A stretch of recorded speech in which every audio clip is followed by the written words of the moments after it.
অনেক ধাক্কাধাক্কি করে একটা সিরিয়াল পেলাম। টিকিট ৩০০ টাকা।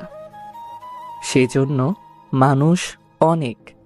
শুনেছিলাম এই ডাক্তার বলে অনেক ভালো, আবার উনি বলে সপ্তাহে একদিন আসে এখানে। তাই সময় করে চলে আসলাম। অনেকক্ষণ পরে আমার সিরিয়াল আসলো। আমি ডক্টরের চেম্বারে ঢুকলাম। ঢুকে দেখি মাঝবয়সী এক মেয়ে, বয়স ২৫-২৬ হবে, আর আমি ২৩। আমার থেকে ২-৩ বছরের বড়। বিয়ের কথা বলতে পারি না, হলেও হতে পারে। ডক্টর একটা বেগুনি রঙের বোরকা পরেছে আর সাথে গোলাপি রঙের স্কার্ট, নেকাব নেই। ডক্টর অসম্ভব সুন্দরী। আরেকটা জিনিস তার সৌন্দর্য বৃদ্ধি করেছে, সেটা হলো তার চোখে চশমা, বোরকার উপরে সাদা অ্যাপ্রন। আমি ঢুকে সালাম দিলাম। সালামের উত্তর নিয়ে বলল, বসেন, বলেন কি সমস্যা? সালামের উত্তর নিয়ে বললাম, আমার মাথা ব্যথা করে। কেমন মাথা ব্যথা? মাথা কি প্রচন্ড ব্যথা করে? বমি আসে? না, শরীরের তাপমাত্রা ঠিক থাকে, কিন্তু প্রচণ্ড মাথা ব্যথা করে। তাপমাত্রা ঠিক? আপনি কি করে বুঝলেন? আমি ওই সামনে ম্যাচে থাকি, সাথে আমার ফ্রেন্ড থাকে। মাথা ব্যথা উঠলে তার হাতে চেক করাই তাপমাত্রা ঠিক আছে কিনা। ও, আপনি আনম্যারিড? হুম। কি থেকে আপনার মাথা ব্যথা ওঠে? সে অনেক লম্বা কাহিনী। আই থিঙ্ক আপনার সে টাইম নাই। ওকে, মাথা ব্যথা কি আপনার সপ্তাহে 7 দিন ওঠে? না, 3 দিন ওঠে। এই 3 দিন আমার শরীরের উপর দিয়ে ঝড় বয়ে যায়। কাজের প্রচণ্ড চাপ থাকে। আসরের পর থেকে মাথা ব্যথা শুরু হয়। মাঝে মাঝে ব্যথার কারণে চোখে কিছু দেখি না। প্লিজ ডক্টর, একটা সলিউশন দেন, না হলে কবে জানি মাথা বাড়ি দিয়ে ফাটিয়ে ফেলি। ওকে। ডক্টর একটা প্রেসক্রিপশনে কতগুলো ওষুধের নাম লিখলো, লেখে নিজের মোবাইল দিয়ে ছবি তুলল। তারপর আমাকে বলল, এই ওষুধগুলো খাবেন। Thanks doctor. আপনার নামটা বললেন না? ঈশান মাহমুদ, অনার্স 3rd ইয়ার। ডক্টর আমাকে তার কার্ড দিয়ে বলল, যদি কোনো প্রয়োজন পড়ে তাহলে কল দিবেন। নাম্বার? কার্ডে আছে। আমি কার্ড দেখলাম। ডক্টরের নাম আনিকা। আমার জন্য এই সুবিধা কেন? আমি আপনার ডক্টর আর আপনি আমার পেশেন্ট। O by. বাইরে এক ফার্মেসি থেকে ওষুধ নিলাম। রুমে আসলাম, এসে শুয়ে রইলাম। একটু পর একটা কোচিং আছে, সেখানে আমি পড়াই। আমি ঈশান মাহমুদ, বাড়ি নরসিংদী, ম্যাচ থাকি ঢাকায়। পরিবারের বড় ছেলে, সেটাই আমার জন্য কাল হয়ে দাঁড়িয়েছে। আমার ছোট 2 বোন। 2 বোনের নাম সামিয়া, সুবর্ণা। তাদের বিয়ের বয়স চলে আসতেছে। তাদের বিয়ে দিতে হবে। যেহেতু বড় ছেলে তাই দায়িত্বও বেশি। বাবা ছোট একটা জুতার দোকান চালায়। আমরা ফ্যামিলিতে 7 জন। আমার দাদা দাদি দুজনেই অচল। সুবিধা একটা, বাড়িটা আমাদের নিজের। একটা জুতার দোকান থেকে 7 জনের খরচ, আবার বোনদের তাদের পড়ালেখার খরচ। তাই আমি উপার্জনের পথ দেখছি, সেটা হলো আমার মেধা দিয়ে 2টা কোচিং করাই, আবার 2টা প্রাইভেট পড়াই, আবার ভার্সিটি থেকে ক্লাস করি। কোচিং সপ্তাহে 3 দিন। এই 3 দিন আমার উপর দিয়ে ঝড় বয়ে যায়। রাতেই শুরু হয় মাথা ব্যথা। কোথায় এক বাপের এক ছেলে সুখে থাকবো, সেখানে আমার উপর সব দায়িত্ব। 2টা কোচিং, আবার নিজের ক্লাস, তারপর প্রাইভেট। এই 3 দিন আমার মাথা ব্যথা করে। আস্তে আস্তে ব্যথা শুধু বাড়তেই থাকে। তাই ডক্টরের শরণাপন্ন হলাম। একটু পর কোচিং গেলাম। কোচিং করিয়ে আসতে রাত হলো। সেদিন আর মাথা ব্যথা উঠে নাই। খাওয়া দাওয়া করে ওষুধ নিলাম হাতে খাবো বলে। এমন সময় মনে পড়ল, আনিকা ডক্টর কেন আমার প্রেসক্রিপশনের ছবি তুলল। সবার প্রেসক্রিপশন কি এভাবে ছবি তুলে কে জানে। আমি ওষুধ খেয়ে দিলাম এক ঘুম। পরের দিন কাজের এত চাপ নাই, তাই এভাবে 1 সপ্তাহ চলে যায়। 2 দিন ওষুধ খেয়ে আর খাই নাই। যেহেতু আর মাথা ব্যথা ওঠে না, ওষুধ খাওয়া হয় না। আমার শনিবারে কাজের চাপ বেশি, শনিবার আবার মাথা ব্যথা উঠছে। এমন মাথা ব্যথা তা বলার বাইরে। তাড়াতাড়ি ওষুধ খেলাম, খেয়ে শুয়ে রইলাম। না, মাথা ব্যথা কমছে না। পাশে থাকা ফাহিমকে বললাম, দোস্ত দেখ তো আমার শরীর গরম কিনা। তুই না ডাক্তার দেখাইলি? চেক কর। ফাহিম আমার হাত ধরে বলল, তোর শরীর একদম ঠান্ডা। ওকে। ওষুধ খাইছি, দেখি কাজ হয় কিনা। নিজে নিজে মাথা হাতাইয়া আরো 1 ঘন্টা পার করলাম। দোস্ত, মাথায় পানি দিব? আমার তো শরীর গরম না। পানি দিলে কি লাভ হবে? আচ্ছা আচ্ছা, তাহলে ঘুমানোর চেষ্টা কর। আমার মাথা ব্যথা আর সহ্য হচ্ছে না। আমি ডাক্তারের কার্ড বের করলাম, ফোন দিলাম। কতক্ষণ রিং হলো। একটু পর বলে ব্যস্ত আছে। আমি আরো 2বার দিলাম, ব্যস্ত আছে। আরেকবার দিলাম, ওয়েটিং আছে। মেজাজটা গরম হয়ে গেল। ব্যথার কারণে ঘুম আসছে না। আমি আরো 20 মিনিট পর ফোন দিলাম। এবার ধরছে। আসসালামু আলাইকুম। ওয়ালাইকুম সালাম। জি, কে বলছেন? ঈশান মাহমুদ, আপনার পেশেন্ট। কোন ঈশান মাহমুদ? আমি চিনতে পারলাম না। আরে আপনাকে যে বলছিলাম আমি মেসে থাকি। সরি, চিনতে পারলাম না। আপনার সমস্যাটা বলেন। ডক্টর, আপনি আমার প্রেসক্রিপশন লিখে মোবাইল দিয়ে ছবি তুলেছেন। ও, মনে পড়েছে। ঈশান মাহমুদ, প্রচন্ড মাথা ব্যথা। হ্যাঁ, এখন প্রচন্ড মাথা ব্যথা করতেছে। ওষুধ খেয়েছি, কমার কোনো নাম নাই। এক কাজ করেন, আগামীকাল আমার চেম্বারে চলে আসেন। আগামীকাল আসবো নে। এখন একটা ব্যবস্থা করেন। আমি একটা বড়ির নাম বলছি, এই বড়িটা এনে খান। ওকে। বাই। ফাহিমকে দিয়ে পাঠাইলাম বড়ি আনতে। বড়ি আনলে খাইলাম, খেয়ে বিছানায় শুইলাম। কখন যে ঘুমিয়ে গেলাম বলতেও পারলাম না। সকালে ফাহিমের ডাকে আমার ঘুম ভাঙলো। আমি তাকিয়ে দেখি ফাহিম রেডি হচ্ছে কলেজে যেতে। আমি বললাম, এত সকাল সকাল কোথায় যাস? তুই ঘড়ির দিকে তাকা। আমি তাকিয়ে দেখি 10টা ছুঁই ছুঁই। এতক্ষণ ঘুমাইলাম আজকে। আমি তো তোর ডাকের আশায় ঘুমাই, তুই তো সকালে আমাকে ডাক দেস। আমি চিন্তা করতে লাগলাম, তাহলে কি গতকাল রাতে ডক্টর আমাকে ঘুমের বড়ি বলছে খাওয়ার জন্য? যাই হোক, মাথাটা এখন অনেক ভালো লাগছে। Thanks doctor. আর একটা কথা আমার মাথায় ঘুরপাক খাচ্ছে। ডক্টর আমার প্রেসক্রিপশনের ছবি তুললো কেন? ছবি তোলার কথা শুনে সাথে সাথে আমাকে চিনে ফেলে, এমনকি আমার রোগও বলে দিল। বুঝলাম, একজন দায়িত্ববান ডক্টর। আমিও কলেজে যাব, একটু দাঁড়া। একটু পর রেডি হয়ে কলেজে গেলাম। 1 ক্লাস করে আমি আর ফাহিম ক্যাম্পাসের গাছতলায় এসে বসলাম। বসে দুজনে কথা বলতেছি। এমন সময় মোবাইলে কল আসলো। দেখি বাড়ি থেকে মা। কেমন আছো বাবা? ভালো মা, তুমি কেমন আছো? আব্বার শরীরটা কেমন আছে? ভালো। শোনো না, সামিয়াকে দেখতে আসছিল, তাদের পছন্দ হয়েছে। ছেলে কি করে? ছেলে ব্যবসা করে। তোমাদের ভালো লেগেছে? যৌতুক চায় 5 লাখ। কি, এত টাকা যৌতুক? তারা কি সরাসরি বলছে? না, তারা এমন ভাবে বলছে যেটাকে যৌতুকই বলে। এখন তোমরা কি চিন্তা করছো? আমরা তো তোর দিকে তাকিয়ে আছি। তুমি রাতের দিকে কল দিও। আচ্ছা। আমি কল কেটে দিয়ে ফাহিমের কাছে এসে বসলাম। আমাকে চিন্তিত দেখে ফাহিম বলল, কি রে দোস্ত, তোকে এরকম চিন্তিত দেখাচ্ছি কেন? সামিয়ার সম্বন্ধ আসছে, যৌতুক চাই 5 লাখ। কস কি? হুম। থাক দোস্ত, টেনশন করিস না, সবকিছু ঠিক হয়ে যাবে। বাসায় যাবি? আমার একটা প্রাইভেট আছে। না, আমি একটু লাইব্রেরিতে যাব। ওকে, আমি যাই। আমি উঠে বাসার উদ্দেশ্যে রওনা দিলাম। মনে মনে ভাবছি কি যে করি। 5 লাখ টাকা যৌতুক। সন্ধ্যাবেলা মার কাছে কি বলবো? আমার কাছে এত টাকা নাই। 3 বছর আগে ঢাকায় আসছিলাম। এই 3 বছরে অনেক খেটে খুঁটে 4-5 লাখ টাকা জমাইছি। কি যে করি।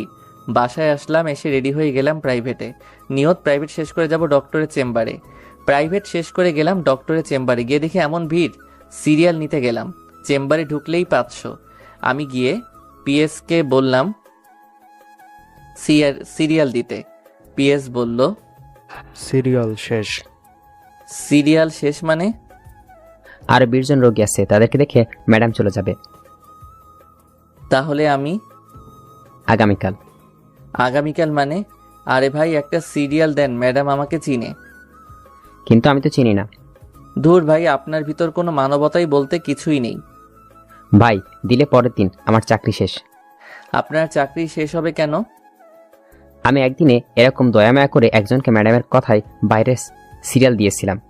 তারপর? তারপর আর কি, ম্যাডাম প্রচণ্ড রেগে যায় আর আমার চাকরিটা নট করে দেয়। পরে অনেক মিনতি করে চাকরিটা আবার ঠিক করেছি।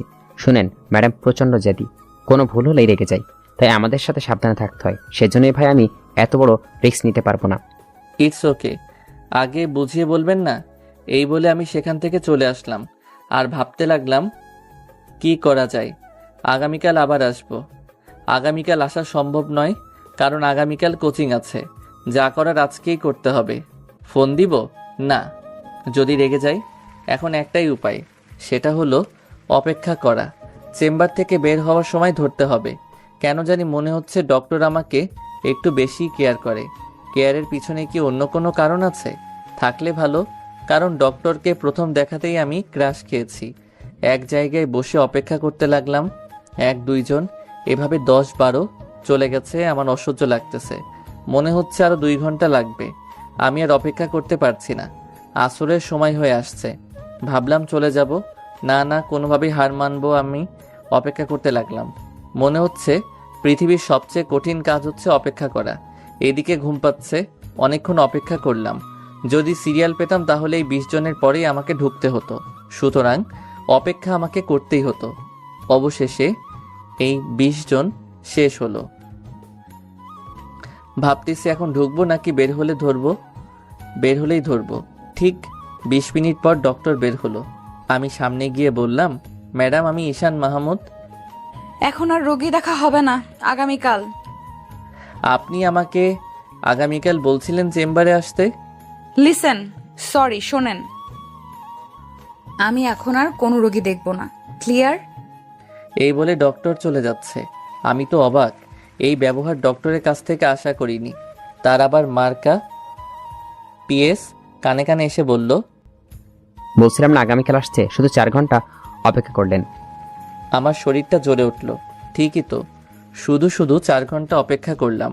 ভাবছিলাম ম্যাডাম একটা ভালো মানুষ, কিন্তু এখন দেখছি সে একজন মানবতাহীন মানুষ। আর ভুলেও এই ডাক্তার নাম মুখে আনবো না। যত সব ফালতু ডাক্তার, টাকার জন্য তারা সব করতে পারে। এখন যে চেম্বারে ঢুকলে যে টাকা লাগবে না, অপেক্ষার কথা বাদ দিলাম। দেশে যেমন ডক্টর একটা। এসব ভাবতে ভাবতে হসপিটাল থেকে বের হয়ে বাসায় চলে আসলাম। আসলে ফাহিম বলল, কোথায় ছিলি এতক্ষণ? আর বলিস না, যত সব ফালতু ডাক্তার। মানবতা বলতে কিছুই নেই। কেন যেসব ফালতু ডাক্তার দেশে জন্মায়। কি হয়েছে সেটা বল। আমি ফাহিমকে ডাক্তারের কাছে যাওয়া অপেক্ষা করা শেষে ডক্টরের হৃদয় বিদারক কথাগুলো বললাম। এসব শুনে ফাহিম কতক্ষণ ডক্টরকে বকল। আমি আর জীবনে এই ডাক্তারের নাম মুখে আনবো না।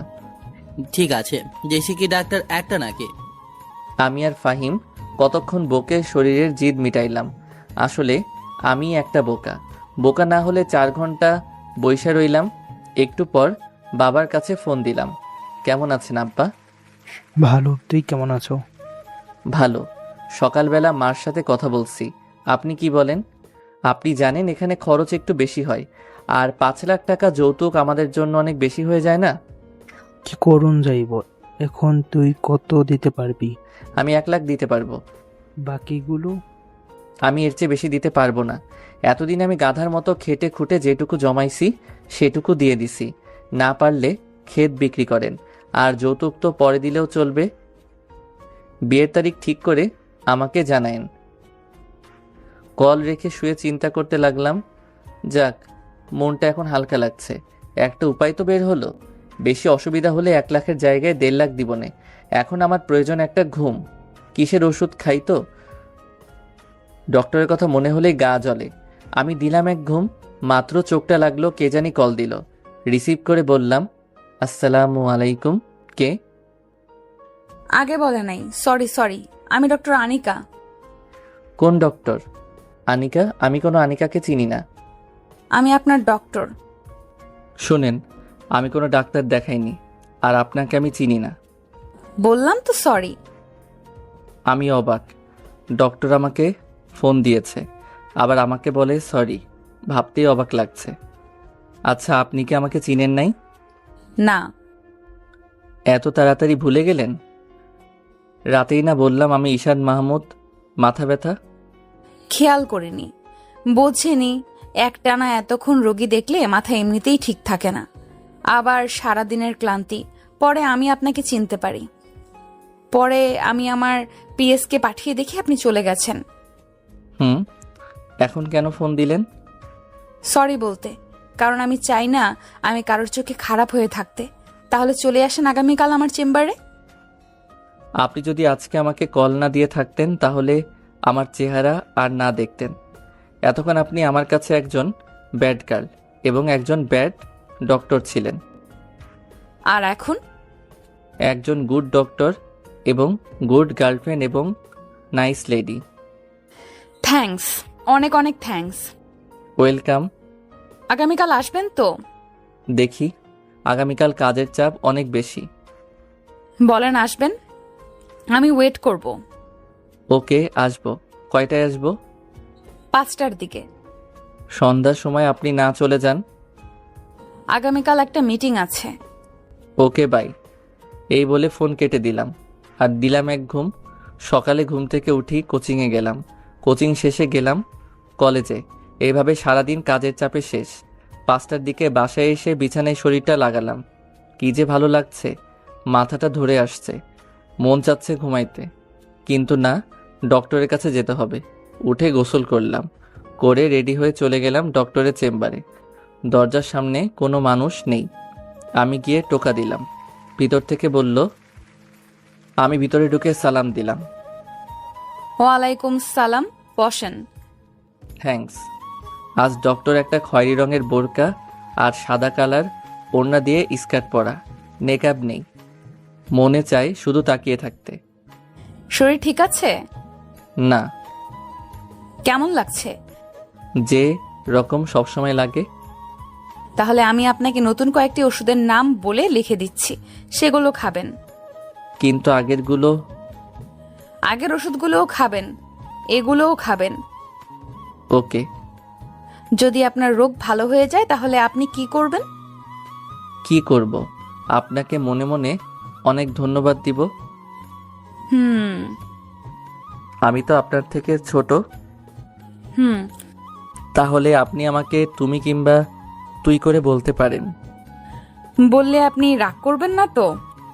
না। থ্যাঙ্কস। আচ্ছা, আপনি এত তাড়াতাড়ি ডক্টর হয়ে গেলেন, সত্যি অবিশ্বাস্য। থ্যাঙ্কস। ওয়েলকাম। আপনার ফেসবুক অ্যাকাউন্ট ঘেটে দেখলাম, আপনার উপর অনেক মেয়ে ক্রাশ। কাউকে লাভ করেন না? না, এখনো সিঙ্গেল। এত সুন্দর একটা ছেলে, তারপরও সিঙ্গেল?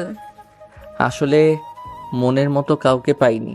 আর এভাবে 5-6টা প্রেম করার চেয়ে ভালো না একজনকে মন থেকে ভালোবাসা, যাকে সারা জীবন আগলে রাখবো এই বুকের ভিতর। ঠিক বলছেন। আপনার সম্পর্কে কিছু বলেন। এমন সময় কে জানি ডক্টরের মোবাইলে ফোন দিল। হ্যালো আশিক, কি করো? ঘুরতে আসছো? কার সাথে? বন্ধুদের সাথে? আচ্ছা, ভালো করে চিল করো, আমি চেম্বারে রোগী দেখি। ওকে, বাই বেবি। আমি মনে মনে ভাবছি কে হতে পারে। বন্ধুর সাথে তো এভাবে কথা বলে না কেউ। লাস্টে বেবি বলাতে আমার সব ক্লিয়ার হয়ে যায়। ডক্টরের বয়ফ্রেন্ড, এটাই ছিল আমার কপালে। অনেক দিন পর একটা মেয়ে পছন্দ হয়েছে, তারও বলে বয়ফ্রেন্ড আছে। কে ছিল? বয়ফ্রেন্ড। ও। রাগ করছেন? রাগ করব কেন? কেন জানি আমার চোখ দিয়ে পানি চলে আসছে। এ কি, তুমি কাঁদছো? না না, কই না তো। ডক্টরের মুখ থেকে তুমি শুনে কলিজায় গিয়ে আঘাত লাগলো। বেশি মাথা ব্যথা করছে? হুম, কষ্টের কথা না বলার জন্য মিথ্যা বললাম। আচ্ছা ঠিক আছে। থ্যাঙ্কস। আমি চোখ মুছে কিছুক্ষণ চুপ করে থাকলাম। আমি ডক্টরের চোখের দিকে তাকালাম, ডক্টর আমার চোখের দিকে তাকালো। দুজনের চোখ একসাথে হলো। ডক্টরের চোখ দেখে মনে হচ্ছে ডক্টর আমাকে কি যেন বলছে। সেটা কি আমাকে ভালোবাসার কথা? ডক্টর চোখ নিচে নামাচ্ছে না, এক চোখে আমার দিকে তাকিয়ে আছে। আমি চোখ সরিয়ে বললাম, তো ডক্টর আমি উঠি? আর একটু বসেন, আমিও বের হব। একটু পর দুজন একসাথে হসপিটাল থেকে বের হয়ে আসলাম। একটাও কথা বললাম না, কারণ তার বয়ফ্রেন্ড আছে। সে তার বয়ফ্রেন্ড নিয়ে সুখে থাকুক আর আমি আমার রাস্তা দেখি। দুজনে পাশাপাশি হাঁটছি। আনিকা বলল, আমার সম্পর্কে তো কিছু বলা হয় নাই। আরেকদিন শুনবো। ওকে। আচ্ছা ডক্টর, আপনি আমার বড়, আপনাকে আনিকা আপু বলে ডাকি, রাগ করবেন না? আপু ডাকার দরকার নেই, ডক্টর বলবা।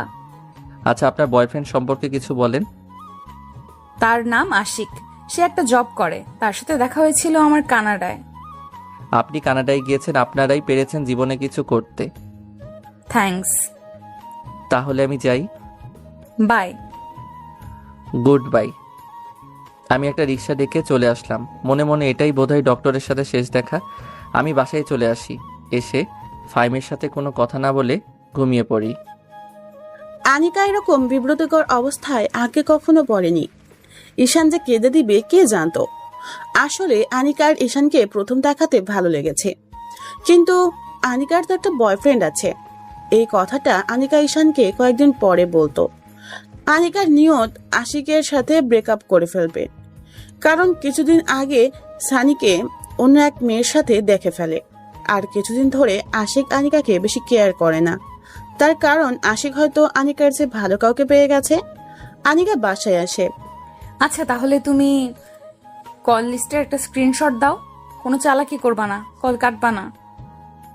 কেন, তোমাকে আমার কল লিস্টের ছবি দেব? এই কথা দ্বারা বোঝা যায় তোমার ভেতরে সমস্যা আছে। তোমার সাথে কথা বলতে আমার ভালো লাগছে না। ভালো লাগবে কি করে? আমার থেকে ভালো কাউকে পেয়ে গেছো। শয়তান ফোন কেটে দিয়েছে। ব্রেকআপ করে ফেলবি এনে ঘুরাইতেছস কেন? শারমিন ঢুকলো আনিকার রুমে, ঢুকে বলল, কাকে এইভাবে গালি দিচ্ছ আপু? কাউকে না। দেখো তো আপু, এই দুজন থেকে তোরে কাকে ভালো লাগে? আনিকা অনিচ্ছা সত্ত্বেও তাকালো শারমিনের মোবাইলে, দেখে ঈশান আর একটা অপরিচিত ছেলের ছবি। আনিকা বলল, তুই এই ছবি কোথা থেকে পেয়েছিস? তুই চিনিস? তুই কি করে চিনলি? আগে তুই বল। সে হলো ঈশান মাহমুদ, আমাদের কলেজে 3rd ইয়ারে পড়ে। অধিকাংশ মেয়েদের ক্রাশ, কিন্তু সে আবালের মতো সারাদিন কাজ করে, কোনো মেয়েকেই বার্তা দেয় না। তোর ক্রাশ? না, দেখ তার হাবাগোবা বন্ধুটার উপর ক্রাশ খাওয়া আমি। দে তোর মোবাইলটা দে।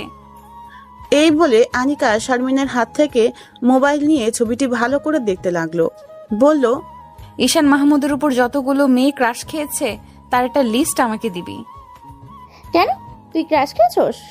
তাহলে আশিক ভাই? সে আমার পেশেন্ট। অনিচ্ছাকৃতভাবে আনিকা শারমিনের মোবাইলের ছবিগুলো দেখতে একটা ছবির উপর আনিকার চোখ আটকে যায়। এই ছবির মধ্যে এটা কে? তুই দেখে ফেলছস? মানে? কয়েকদিন আগে আমরা কয়েকজন ফ্রেন্ড মিলে গিয়েছিলাম একটা রেস্টুরেন্টে। সেই রেস্টুরেন্টে আশিক ভাই আর একটা মেয়ে বসে ডেট করছিল। সুযোগ বুঝে এই ছবিটা আমি তুলে রেখেছিলাম, ভেবেছিলাম তোরে দেখাবো, তো পরে ভাবলাম যদি তুই কষ্ট পাস, সেই জন্য দেখাইনি। ঠিক আছে, আমি জানতাম সে তলে তলে আরেকটা মেয়ের সাথে ডেট করে। তুই এই ছবিটা আমাকে দে, তার সাথে এখনই ব্রেকআপ করব। তারপর কি ঈশানের সাথে প্রেম করবি? তুই বেয়াদব, গিয়ে পড়তে বস। উপকার করলেও দোষ। এই বলে শারমিন চলে গেল। আনিকা ছবিটা আশিকের কাছে টেক্সট করলো, তারপর ফোন দিল। মেয়েটা কে? কে এটা আমি জানি না। তোরে আমি কত ভালোবাসতাম, আর তুই কিনা আমারে ভালোবাসার এই ফল দিলি। আরে তুই তো একটি বুড়ো বেটি, আর তুই আমারে টাইম দেস? তুই তো থাকস তোর কাজ নিয়ে। আর ছবির মধ্যে যে মেয়েটা দেখছস, জানোস তার বয়স কত? 19, মাত্র 19। তোর মতো বুড়ো না। আনিকা আশিকের মুখ থেকে এসব কথা শুনে অবাক হয়ে যায় আর কাঁদতে থাকে। তুই ঠিকই বলছ, আমি বুড়ো। যা, তোর সাথে ব্রেকআপ। তুই এই শাস্তি একদিন না একদিন পাবি। এই বলে ফোন কেটে দেয় আর কাঁদতে কাঁদতে সারা রাত কাটিয়ে দিল। ঈশান সকালে ঘুম থেকে উঠে জীবনযুদ্ধে লেগে গেল। ঈশানের খালি ডক্টরের কথা মনে পড়ে, পরক্ষণেই আবার মনে পড়ে আরে ডক্টরের না বয়ফ্রেন্ড আছে। এভাবে একটা সপ্তাহ চলে যায়। ডক্টরের ওষুধগুলো নিয়ম মাফিক খাওয়ার ফলে আর মাথা ব্যথা উঠে নাই। ঈশান বোধ হয় ডক্টরের কথা জীবনেও ভুলতে পারবে না। বাড়ি থেকে ফোন আসলো, ঈশানের বোনের বিয়ের তারিখ ঠিক হয়েছে আর 1 সপ্তাহ পর বিয়ে। ঈশান ফাহিমকে নিয়ে বাড়িতে চলে আসলো। বিয়ে শেষ করে ঢাকায় আসতে 15 দিন লাগেছে। ফাহিম আগেই চলে এসেছে। পরে শেষমেশ ঈশানকে 1.5 লাখ টাকাই দিতে হলো। যৌতুক পুরোটা দেওয়া হয় নাই, ঈশানকেই দিতে হবে। ঈশানের সামনে পরীক্ষা আসতেছে, সকল কিছু ঠিক রেখে পরীক্ষার পড়া পড়তে হয়। ছাত্র হিসেবে এত খারাপ না। পরীক্ষা দিল, পরীক্ষা খুব ভালো হলো, রেজাল্ট ভালো আসলো। এখন একটা কোচিংয়ে প্রাইভেট পড়ায়, একটা প্রাইভেট ফার্মকে দিছে। ঈশানের রেজাল্ট ভালো দেখে ফার্স্ট ইয়ারের কয়েকটা ছেলে মেয়ে এসে বলল প্রাইভেট পড়াইতে। ঈশান অনেক না করে, কিন্তু কে শুনে কার কথা, শেষ পর্যন্ত রাজি হতে হলো। পরদিন থেকে তাদের কোচিং করায়। এভাবে 2 মাসের মতো চলে যায়। মাথা ব্যথা যেহেতু উঠেই না, ঔষধ খাওয়া আরো আগেই ছেড়ে দিয়েছে। ঔষধ দেখলে ঈশানের সেই ডক্টরের কথা মনে পড়ে। ঔষধও দেখা হয় না, আনিকার কথা মনেও পড়ে না। ফার্স্ট ইয়ারের ব্যাচটা ঈশান পড়ায়। সেখানের একটা মেয়ে কি যেন বলবে ঈশানকে, কিন্তু ঈশান পড়া ছাড়া অন্য কোনো টপিক নিয়ে কথা বলে না, সেরকম কোনো চান্স দেয় না। একদিন তাদের পড়িয়ে চলে যাচ্ছে, এমন সময় এই ব্যাচের সবচেয়ে সুন্দরী মেয়েটা ঈশানকে ডাক দিল। কয়েকদিন ধরে লক্ষ্য করছে মেয়েটার চেহারার সাথে ডক্টরের অনেকটা মিল আছে। তাহলে সে কি ডক্টরের ছোট বোন? মেয়েটা কাছে আসতেই ঈশান বলল, কি বলবা বলো। কিছু না। তাহলে ডাক দিছো কেন? আমি গেলাম। প্লিজ যাবেন না, আপনার বন্ধু ফাহিম। ফাহিমকে? কি করছে? তার নাম্বারটা একটু দিবেন? আমি কেন দিতে যাব তার নাম্বার? প্লিজ দেন না, প্লিজ প্লিজ প্লিজ। নাম্বার নিয়ে কি করবা? সেটাও বলতে হবে? হুম, তাকে কল দিয়ে বলবো, তাকে আমি ভালোবাসি, তাই না? হুম। দেখো, আমি তোমাকে একটা কথা বলি, এসব প্রেম ভালোবাসা বাদ দিয়ে পড়ালেখায় মনোযোগ দাও। দিবেন না আগেই বলতেন, কেন এতক্ষণ ঘুরালেন? ধুর, আমি গেলাম। এই বলে মেয়েটা চলে যাচ্ছে। ঈশান কি যেন ভেবে আবার শারমিনকে ডাক দিল। কাছে আসতেই ঈশান বলল, তোমরা কয় ভাই বোন? শারমিনের মুখে বাঁকা হাসি ফুটে উঠল। বলল, দেখছেন মানুষটাকে কিভাবে প্রয়োজন পড়ে। দেখছি। এখন বলো তোমরা কয় ভাই বোন? আপনার সব প্রশ্নের উত্তর দিব, আগে আমাকে ফাহিমের নাম্বার দিয়ে দেন। আমি ভাবছি নাম্বার দিব নাকি দিব না। ফাহিম বেচারা একবার ছ্যাঁকা খেয়ে আর প্রেমের নাম নেয় নাই। আর শারমিন তো অনেক সুন্দরী, দেই নাম্বার। উঠান। Thank you. নাম্বার উঠাও, আমি বলছি। এবার আমার প্রশ্নের উত্তর দাও। কি? কতবার বলবো তোমরা কয় ভাই বোন? আসতে বলেন, নইলে কিন্তু চলে যাব। ওকে বলো। আমরা 2 ভাই বোন নাই। বোন কি তোমার বড়? হুম। কি করে? আমি এত প্রশ্নের উত্তর দিতে পারবো না, গেলাম। কোথায় যাও? বলে যাও। বলতে পারবো না। তোমাকে ভুল নাম্বার দিয়েছি। ঈশান কথাটা বলল সম্পূর্ণ অনুমানে, কারণ এই সময় ফাহিম ঘুমায়, আর সে ঘুমানোর সময় মোবাইল বালিশের নিচে ফেলে ঘুমায়। তার মানে নেটওয়ার্ক নাই। চালাক মেয়ে কল দিয়েও ফেলেছে। যেটা ভাবছিল সেটাই, কোনো রেসপন্স নেই। শারমিন এসে বলল, আমার বড় বোন ডাক্তারি করে। কোন হসপিটালে? শারমিন হসপিটালের নাম বললে ঈশানের চিনতে কষ্ট হয় নাই এটা যে আনিকার ছোট বোন। শারমিন বলল, এবার সঠিক নাম্বার দেন। এটাই সঠিক নাম্বার, আবার চেষ্টা করো। শারমিন আবার চেষ্টা করে। এবার কল ঢুকে ওপাশ থেকে বলল, আসসালামু আলাইকুম, কে? শারমিন কথা বলতে বলতে চলে গেল। ঈশানের চোখটা গাছতলায় যায়। দেখে 3টা ছেলে তার দিকে আঙ্গুল দিয়ে কি যেন দেখাচ্ছে। ছেলে 3টা সেকেন্ড ইয়ারে পড়ে। ক্যাম্পাসের মধ্যে ফার্স্ট নতুন ইয়ারে ছাত্রছাত্রীদের সাথে র্যাগিং করে। ঈশানের সাথে তেমন চান্স নাই, জানি চট থাপ্পড় গালে পড়বে। তাদের যাওয়া ঈশানের কাছে সুবিধার লাগলো না। কিছু একটা হতে পারে, সাবধান থাকতে হবে। ঈশানের বাসায় যেতে যেতে রাত হয়ে যায়। বাসার পিছন দিয়ে একটা গলি আছে। এই গলিতে তেমন মানুষ থাকে না সন্ধ্যার পর। ঈশান মাত্র গলিতে ঢুকলো, দেখে পিছনে আরো 2জন গলিতে ঢুকছে। তাদের দিকে চোখ যায় ঈশানের, আর চিনতে কষ্ট হলো না যে গাছতলায় বসা 3 জনের মধ্যে 2 জন। ওরা ঈশানের থেকে অনেকখানি দূরে। ঈশান ভাবলো কোনো একটা ঝামেলা হতে পারে। ঈশান হাঁটার গতি বাড়িয়ে দিল। একটু সামনে এগিয়ে দেখে বাকি আরেকজন। ঈশানের বুঝতে কষ্ট হলো না এটা একটা ফাঁদ। ঈশান হাঁটার মধ্যে মোবাইল বের করে ফাহিমকে মেসেজ করলো যত তাড়াতাড়ি সম্ভব বাসার পিছনের গলিটায় আসতে, সমস্যায় পড়েছে। মেসেজটা করে সুবোধ বালকের মতো হেঁটে যাচ্ছে। এমন ভাব ধরলো যেন তাদের দেখে নাই। ভাব ধরাটা বেশিক্ষণ টিকেনি, পিছন থেকে ডাক আসলো, ওই দাঁড়া, তোর সাথে কথা আছে। ঈশান না শোনার ভান করে হেঁটে চলে যাচ্ছে। এই তোরে বলেছিলাম না দাঁড়াতে। ঈশান এবারও না শোনার ভান করে হেঁটে চলেছে। এবার সামনের জন ঈশানের পথ আটকালো আর বলল, তোরে ডাকছে, শুন শোনা। কি বলবি বল। ডাক দিছি, শোনস নাই কেন? প্রয়োজন মনে করিনি। কি বলবি বল, আমি চলে যাচ্ছি। তোর যাইতে দেরি আছে, তোর সাথে আমাদের অনেক বোঝাপড়া আছে। আমি তোদের কোনো সমস্যা করছি? ক্যাম্পাসের সব সুন্দরী মেয়েরা তোর পিছনে ছুটে, আজ তোর এমন অবস্থা করব যাতে কোনো মেয়ে তোর দিকে তাকাতে লজ্জা পায়। তোর শারমিনের সাথে কি সকালে তার সাথে হাসাহাসি করে কি কথা বলতেছস? একটা কথা ভুলে যাস না, আমি কিন্তু তোদের বড়। এখন চুপচাপ চলে যা, কোনো সমস্যা হবে না। পরে কিন্তু তোদের খবর আছে। তুই কি শারমিনকে পটিয়ে ফেলতেছস নাকি তোর সাথে রুম ডেটের অফার দিতেছস? তুই তো রুম ডেট করতে পারবি না, আমাদের ঠিকানাটা বল, আমরা চলে যাব নে। এই বলে তারা হাসতে লাগলো। ঈশান তিনজনের সাথে একা পারবে না।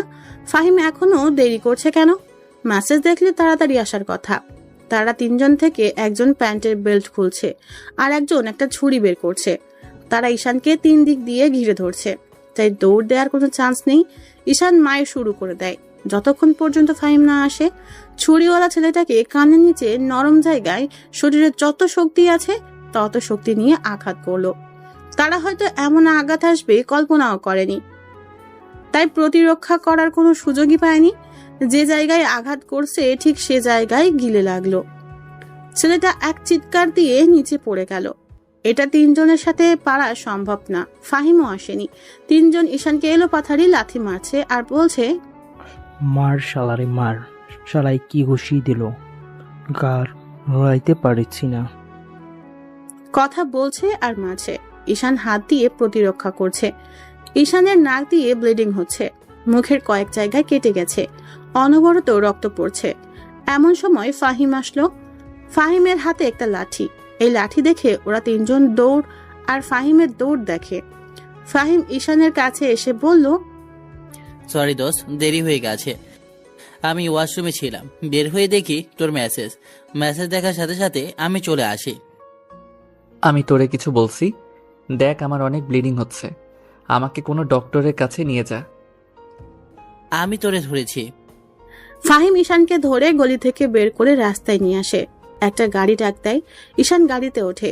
নাক দিয়ে রক্ত বের হচ্ছে, মুখের কয়েক জায়গায় কেটে গেছে, ছুরি দিয়ে আঘাত করায় পিঠে কয়েক জায়গায় কেটে গেছে, অনেক ব্লিডিং হচ্ছে, তাই ঈশান জ্ঞান হারায়।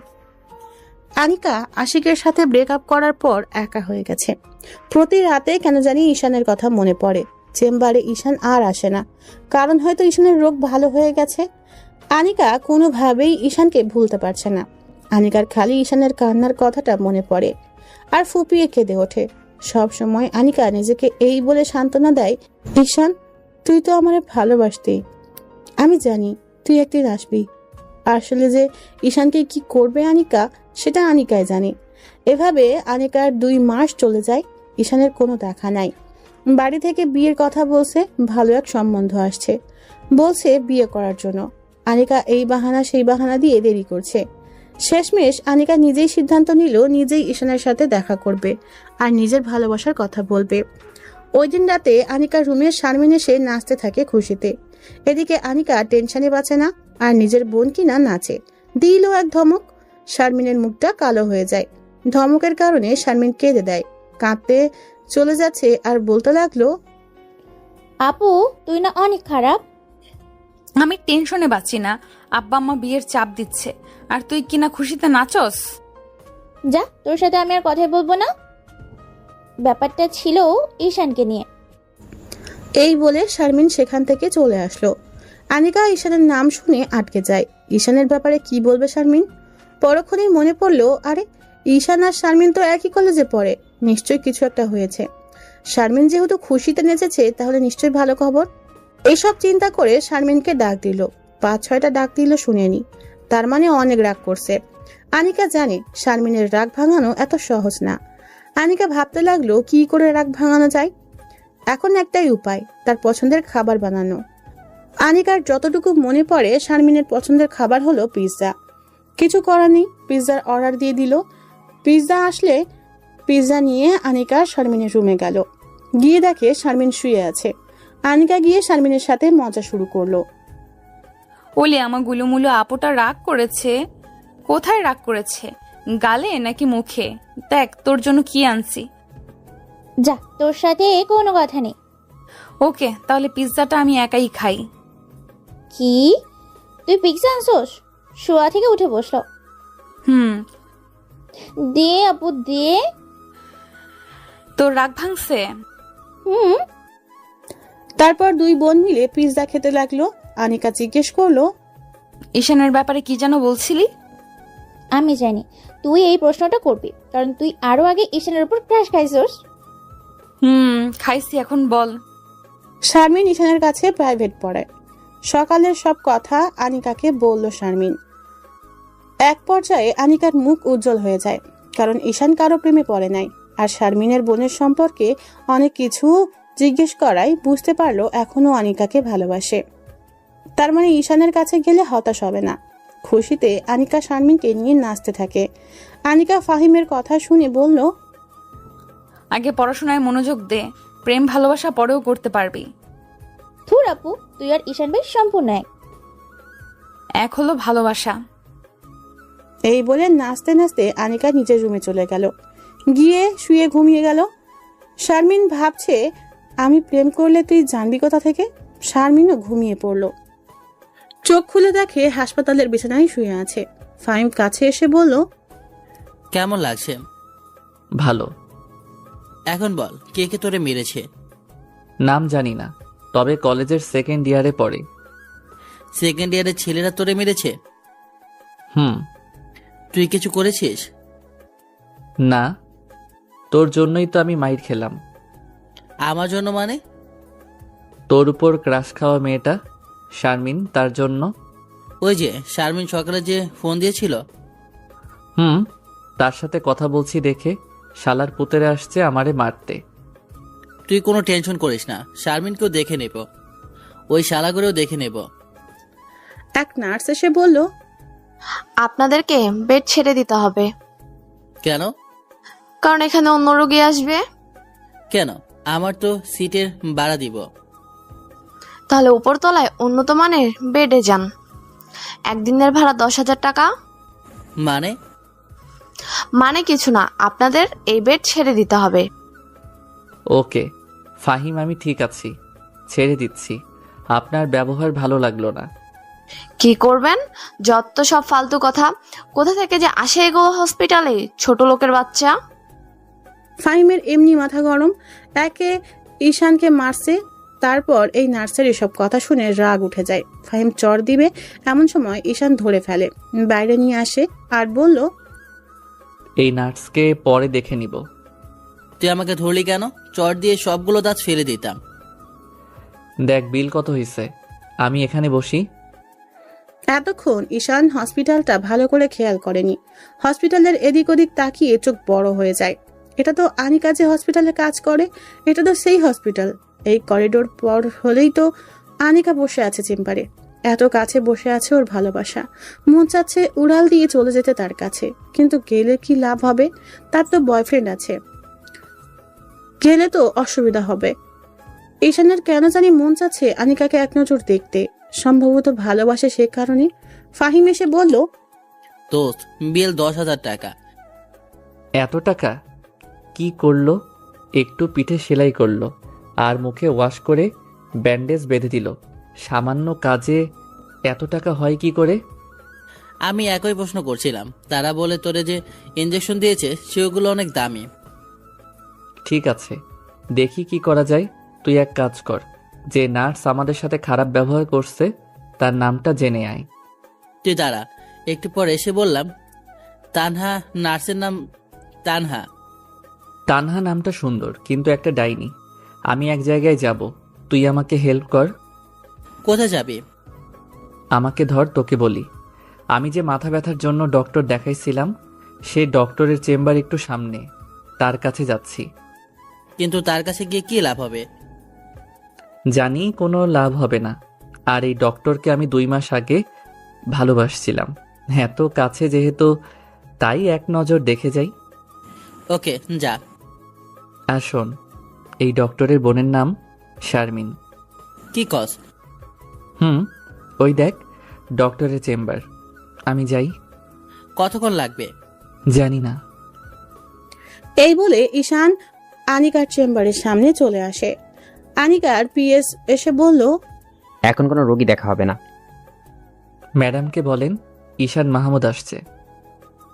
পিএস ভিতরে চলে যায়। একটু পর ফিরে এসে বলল ভিতরে যেতে। ঈশান ভিতরে ঢুকলো, দেখে ডক্টর উল্টো দিকে চেয়ার ঘুরিয়ে বসে আছে। ঈশান বলল, আমাকে মুখ দেখাবেন না? যেটার জন্য এত কষ্ট করে আমি এখানে আসলাম, দেখাবেন না? তাহলে ভিতরে আসতে বললেন কেন? এই বলে ঈশান বসা থেকে উঠল। ডক্টর তার চশমাটা রেখে সোজা হেঁটে ঈশানের কাছে চলে আসে।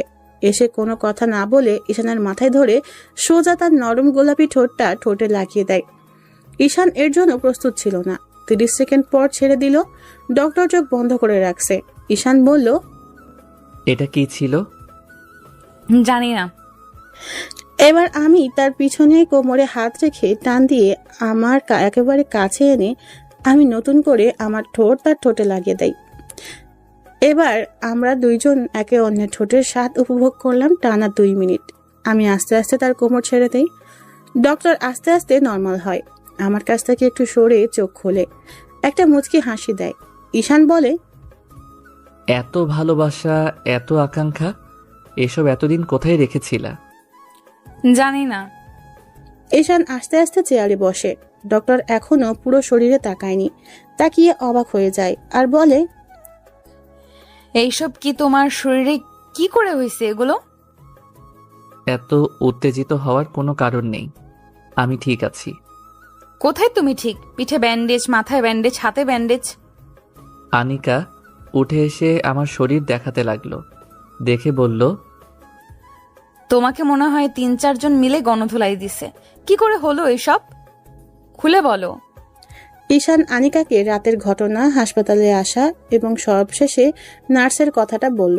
নার্সের কথা শুনে আনিকা রেগে যায় আর বলল, তুমি একটু বসো, আমি সব ঠিক করে দিয়ে আসি। ঈশান কিছুক্ষণ বসে রইল। একটু পর আনিকা এসে বলল, সব ঠিক আছে, তোমাকে কিছু ওষুধ লিখে দিচ্ছি, সেগুলো খাবা আর পুরো 2 সপ্তাহ রেস্টে থাকবা।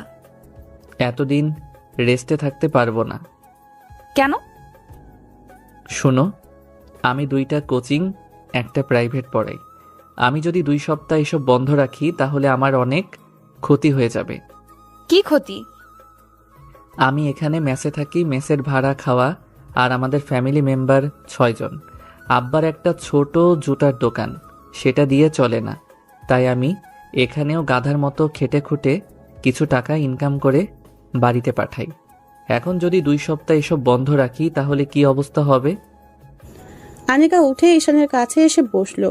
বসে হাত ধরে বলল, ঈশান, তোমার সমস্যা আমার সমস্যা। আমি তোমাকে ভালোবাসি, তুমি বাসো না?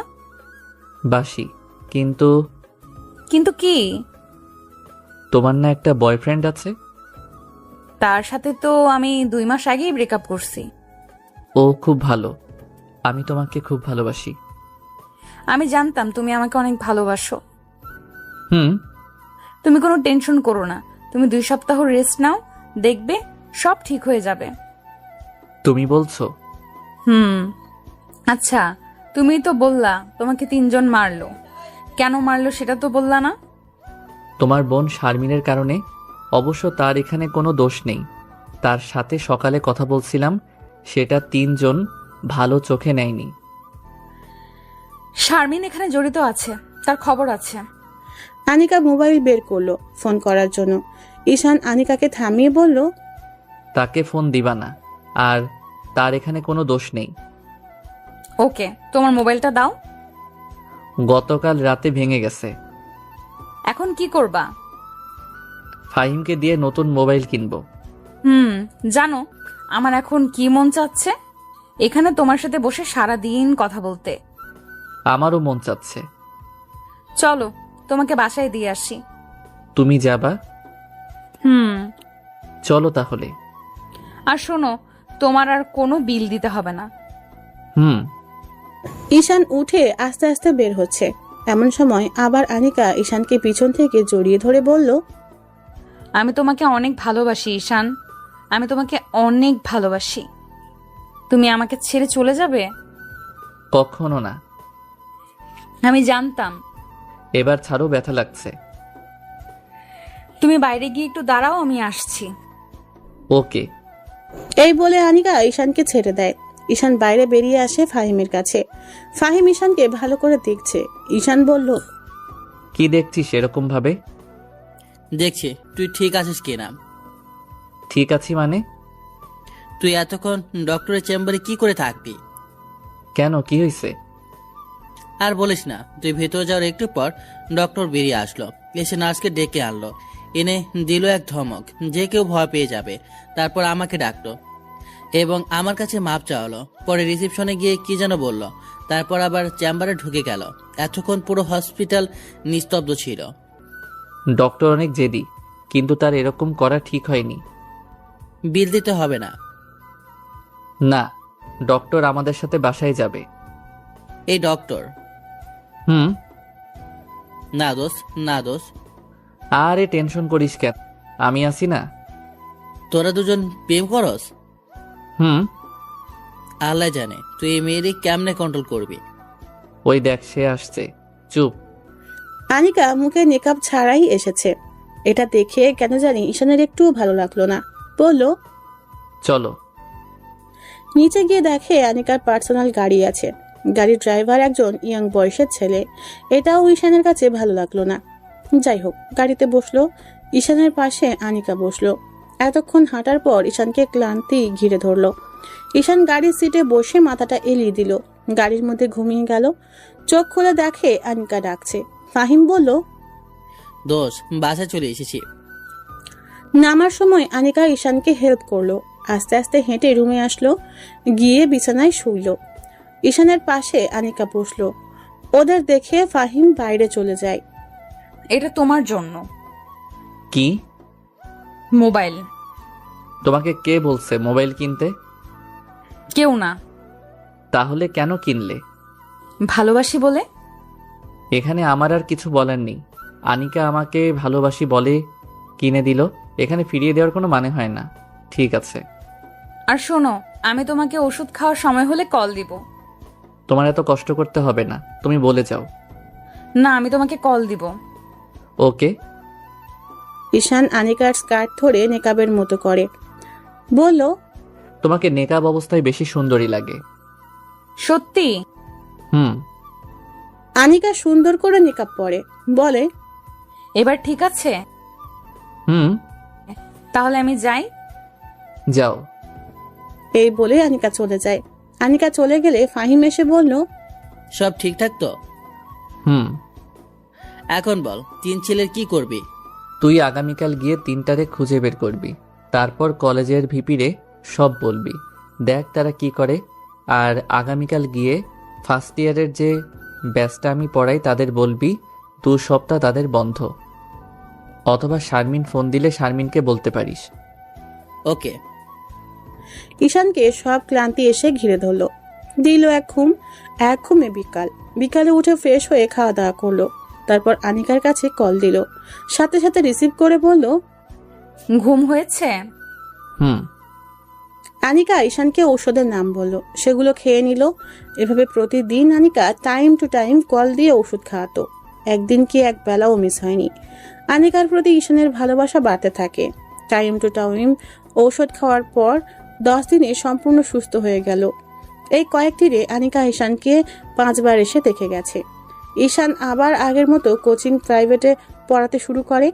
ঈশানকে যে ছেলেগুলো মারলো তাদের বিচার হয়েছে। ভিপিরে বলার পর ভিপি চট থাপ্পড় দিয়ে মিলাই দিল। এতে ঈশানের শরীরের রাগও কমলো না, ফাহিমেরও না। তাই ঈশানদের ব্যাচের কয়েকজনকে নিয়ে রাতের বেলা 3টারে ইচ্ছে মতো গণধোলাই দিয়েছে। সবাই মুখোশ পরা ছিল, তাই কে মারলো কেউ কিছু বলতেও পারলো না। এর মধ্যে ঈশানের বাড়ি থেকে মৃত্যু সংবাদ আসলো, দাদা মারা গেছে। সংবাদ আসলো রাতে, তাই ঈশান ঠিক করেছে রাতেই বাড়ি যাবে। আনিকাকে কল দিল। আসসালামু আলাইকুম, কি করো? কিছু না, শুয়ে আছি। আমার দাদা মারা গেছে, আমি গ্রামের বাড়ি যাচ্ছি। ইন্না লিল্লাহি ওয়া ইন্না ইলাইহি রাজিউন। কেঁদো না, মানুষকে তো একদিন মরতেই হবে। হুম। তুমি এখন কোথায় আছো? বাসায় রেডি হচ্ছি, ফাহিম যাবে আমার সাথে। তুমি একটু ওয়েট করো, আমি আসছি। তোমার আশা লাগবে না, আমি তোমাকে পরে ফোন দিব। ঈশান, তুমি একটু দাঁড়াও, আমি আসছি। এই বলে আনিকা ফোন কেটে দিল। ঈশান আর ফাহিম রাস্তায় গিয়ে অপেক্ষা করতে লাগলো। একটু পর আনিকার গাড়ি আসলো। আনিকা গাড়ি থেকে নেমে এসে ঈশানকে জড়িয়ে ধরলো। ঈশানও জড়িয়ে ধরলো। আনিকা বোরকা পরে নাই, স্ক্রাফও বাঁধে নাই, ওড়না পেঁচিয়ে চলে আসছে। ফাহিম আনিকাকে এই অবস্থায় দেখে সাথে সাথে মুখ ঘুরিয়ে নেয়। আনিকার এই কাজটা ঈশানের একটুও ভালো লাগে নাই। ভাবলো পরে এই বিষয়ে কথা বলবে। ঈশান ছেড়ে দিয়ে বলল, তুমি কোনো টেনশন করো না। তুমি কতদিন থাকবা? জানি না। ওকে, তাহলে কিন্তু কল দিবা। ওকে, তাহলে যাই। হুম। আনিকা গাড়িতে উঠে চলে গেল। ঈশান আর ফাহিম বাড়িতে আসলো। সেখানে সব করে আসতে 2 দিন সময় লাগলো।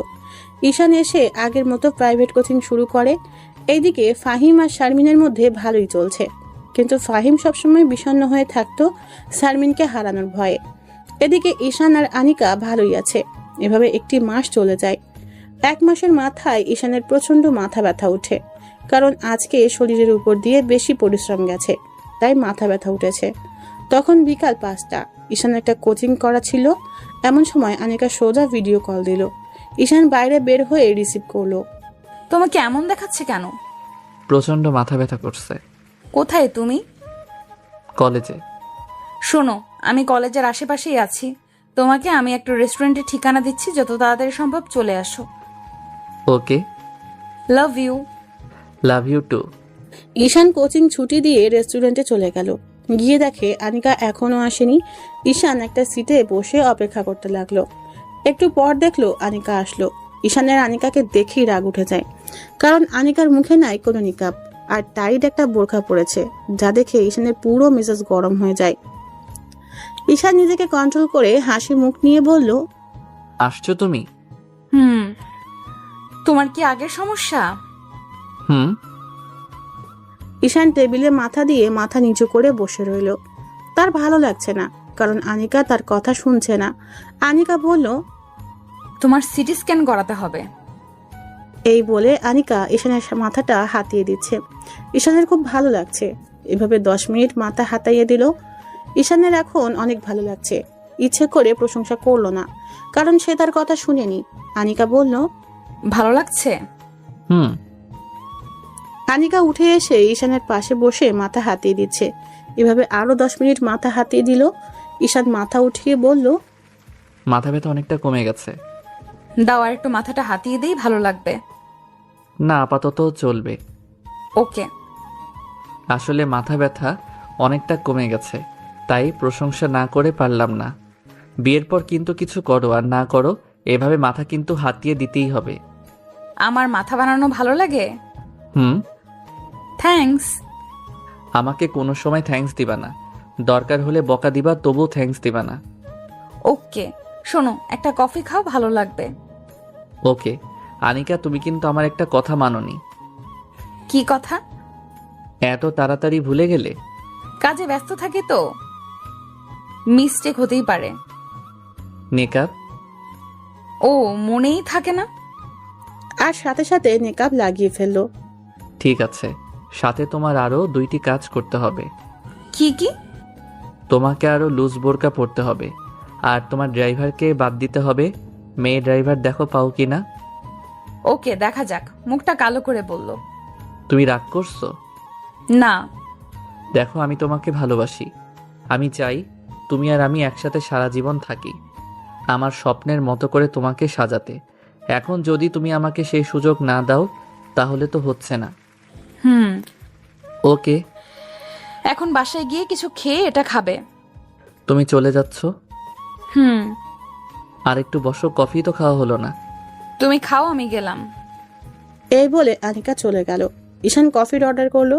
কফি খেয়ে বাসায় চলে আসলো। বড়ি খেয়ে ঘুমিয়ে পড়লো। আনিকাও বুঝতে পারছে ঈশানকে ছাড়া আনিকার জীবন অচল।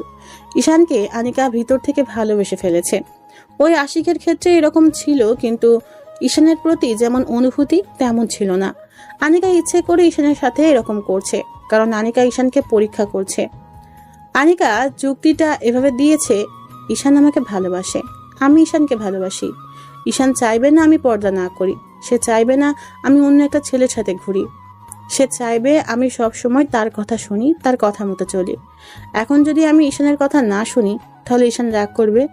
এই রাগ করার মানেই ঈশান আমাকে ভিতর থেকে ভালোবাসে। এখন যদি ঈশান রাগ না করে তার মানে ঈশানের মন থেকে আনিকা উঠে যাচ্ছে। ঈশান মনে মনে ভাববে আনিকা থাকুক আনিকার মতো আর আমি থাকি আমার মতো। তারপর আস্তে আস্তে কয়েকদিন যাওয়ার পর দুজনের সম্পর্ক খারাপ হয়ে যাবে। আর ঈশান যদি আনিকাকে মন থেকে ভালোবাসে তাহলে যত কষ্টই হোক আনিকাকে নিজের কাছে আগলে রাখবে। এখন যদি নিজেকে কঠোর হতে হয় তাহলে ঈশান তাই করবে। এভাবে আনিকা যুক্তি দিল ঈশানকে পরীক্ষা করার জন্য, কারণ আনিকা চায় না আশিকের মতো ঈশানকে হারাতে। ঈশানের সামনে গেলে আনিকা ইচ্ছে করে নিকাব খুলে যায়। অন্য যে কোনো সময় আনিকা নিকাব পরে থাকে। আর আনিকা নতুন ড্রাইভার দেখে ফেলেছে, আর কয়েকটা লুজ বোরখা যেগুলো ঈশানের ভালো লাগে সেগুলো কিনে রাখছে। আনিকা বিকালে ঈশানের কাছ থেকে এসে রুমে বসে আছে। এমন সময় শারমিন আনিকাকে পিছন থেকে জড়িয়ে ধরলো। আনিকা বলল, তোর কি হয়েছে, এত খুশি লাগতেছে কেন? ফাহিম না আমাকে ভালোবাসে। তুই কেমন করে বুঝলি ফাহিম তোকে ভালোবাসে? তার কথাবার্তা, আচার আচরণ আর সবসময় আমাকে কেয়ার করে। ভালো, তাহলে বিয়ে দিয়ে দেই। দিয়ে দে, কে না করেছে? সত্যি? হুম।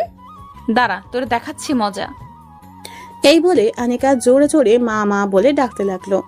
শারমিন আনিকার মুখে হাত দিয়ে ধরলো। আপু ডাকিস না, আমাকে ডাকিস না। ওকে, আর ডাকবো না, এখন মুখ ছাড়। দোয়া কর আগে ঈশানের সাথে আমার বিয়ে হোক, তারপর তুই যাকে বলবি তার সাথে বিয়ে দিয়ে দিব। সত্যি? হুম।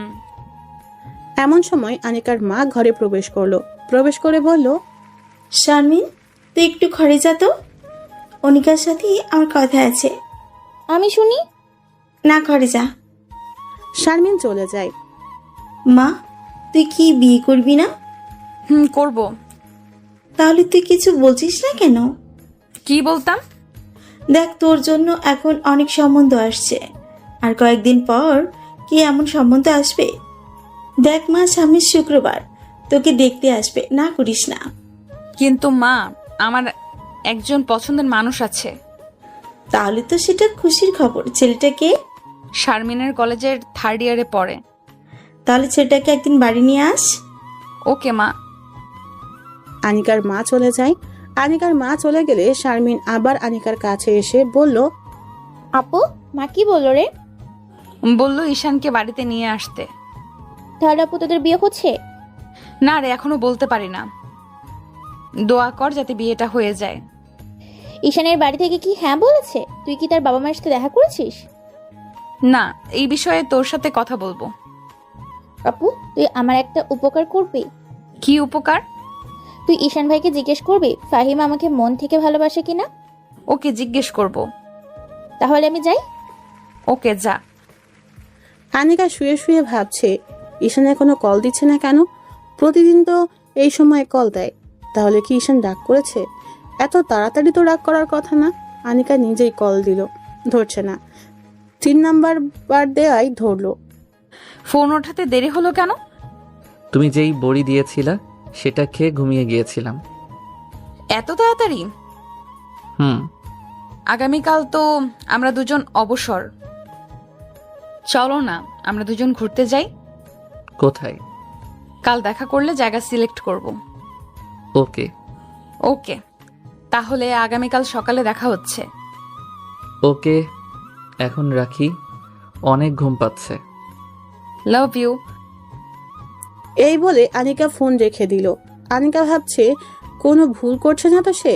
আনিকা আবার আগের মতো টাইট বোরকা আর মেকআপ না পরে ঈশানের সামনে যাবে এবং দেখবে ঈশানের প্রতিক্রিয়া কি আসে। ঈশান সকালে ঘুম থেকে উঠে অনেক দেরিতে উঠে দেখে ফাহিম ওয়াশরুমে। আনিকা রাতে কি জানি বলেছিল মনে পড়ছে না, পরে মনে পড়ছে কোথায় জানি ঘুরতে যাবে, কিন্তু কয়টায় যাবে এটা মনে পড়ছে না। ফাহিম ওয়াশরুম থেকে আসলে ঈশান বলল, দোস্ত, শারমিনের সাথে কেমন চলছে? রাতে কি স্বপ্নে শারমিনকে দেখছস? ঘুম থেকে উঠেই শারমিনের কথা জিজ্ঞেস করতেছস? আরে না। ভালো। এখন কেমন জানি তার একটা মায়া কাজ করে, মন চায় খালি তার মুখটা দেখতে ইচ্ছে করে। এটাই ভালোবাসা। বাড়ি থেকে না বিয়ের জন্য বলছে, কি করব? শারমিনের কথা বলে দে, কিন্তু এখন না। দেখ, ফাহিম আনিকার বয়স কিন্তু বেশি, আগে তার বিয়ে হোক, তারপর। বুঝছি, ওকে।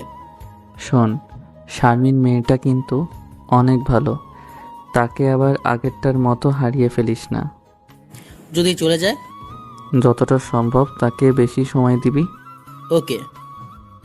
ঈশানের মোবাইলে কল আসলো, দেখে বাড়ি থেকে ফোন আসছে, রিসিভ করে বলল, হ্যালো মা, কেমন আছো? ভালো, তুই কেমন আছস? ভালো। তোর জন্য একটা খুশির খবর আছে। কি খুশির খবর? তোকে না মেয়ের বাড়ি থেকে দেখতে আসছে। মানে হলো তোর বাবার বন্ধু যে আব্দুল ভাই, তার একমাত্র মেয়ে তোকে পছন্দ করেছে। তার বাবা এবং তার মা গতকাল আমাদের বাড়িতে আসছে, এসে সব দেখে গেছে। তাদের তোকে পছন্দ হয়েছে এবং বাড়ি ঘরও। আর তোর বাপের আর আমার মেয়েকে অনেক ভালো লেগেছে। ঈশানের মাথায় আকাশ ভেঙে পড়লো, এসব কি বলছে?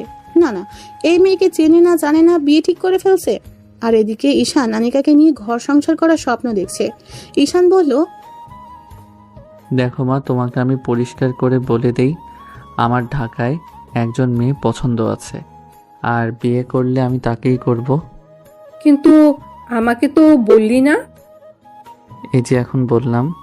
তোর বাপ যে বলেছে বিয়ে দিলে তোকে এই মেয়ের সাথেই বিয়ে দিবে। সেটা বাবার চিন্তা ভাবনা। আর কিছুদিন পর আমি বললে তোমরা ঢাকায় এসে মেয়েকে দেখে যাবে, বিয়ের তারিখ ঠিক করে যাবা। তাহলে কি এই মেয়েকে না করে দিব? ডাইরেক্ট না করে দাও। আর একটু চিন্তা ভাবনা করে দেখ, মেয়ের বাবা সচ্চায় 5 লক্ষ টাকা যৌতুক দিতে রাজি হয়ে আছে। যৌতুক টৌতুক আমি বুঝি না, না করে দাও। এই বলে ফোন কেটে দিল ঈশান। আর ভাবছে, আগামীকালকের আনিকার ব্যবহার এরকম যদি প্রতিদিন হয় তাহলে তো হবে না, না হলে নাই। আনিকাকে ভালোবাসি, আনিকাকেই বিয়ে করব, দরকার হলে তাকে কিডন্যাপ করব। ঈশানের এরকম রাগি রাগি দেখে ফাহিম বলল, দোষ, কি হয়েছে? কোনো সমস্যা? না রে, বাড়ি থেকে আমার জন্য মেয়ে রেডি করে রাখছে, তাই আমি না করলাম। আনিকাকে যদি তোর বাড়ির থেকে পছন্দ না করে? সেটা সমস্যা নাই, বিয়ে করব আমি, ঘর সংসার করব আমি। মা বাবার পছন্দ না হলে আমি কি করব? ওকে দোস্ত। এমন সময় ফাহিমের মোবাইলে কে যেন কল দিল। ফাহিম কথা বলার জন্য বেলকনিতে যায়। ঈশান আনিকাকে কল দিল। আনিকা কল রিসিভ করতেই ঈশান বলল, কি করো? আজকে না ঘুরতে যাব, রেডি হচ্ছি। কোথায় আসবো? আরে তোমার বাসার চৌরাস্তার মোড়ে যে রেস্টুরেন্ট আছে সেখানে আসো। ওকে। তাড়াতাড়ি এসো। ওকে। ঈশান ফোন রেখে রেডি হতে গেল। রেস্টুরেন্টে গিয়ে দেখে আনিকা এসে বসে আছে। আনিকাকে দেখে ঈশানের মেজাজ পুরো গরম হয়ে যায়। মুখে নাই নিকাব, টাইট বোরকা। ঈশান টেবিলে বসলো। ঈশান এবার রাগ কন্ট্রোল করতে না পেরে বলল, এসবের মানে কি আনিকা? কি ঈশান? তুমি বুঝো না? সত্যি আমি বুঝতে পারছি না, তুমি রেগে যাচ্ছ কেন? তোমাকে না বললাম নেকআপ পরতে ও লুজ বোরকা পরতে? ড্রাইভারকে তো চেঞ্জ করছোই না। দেখো, তোমাকে ভোগ করার ইচ্ছা থাকলে তোমাকে কবেই ভোগ করে ফেলতাম। আমি চাই তোমাকে সারা জীবন আগলে রাখতে।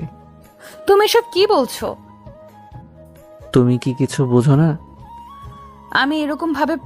আমার এরকম ভাবে পড়তে ভালো লাগে।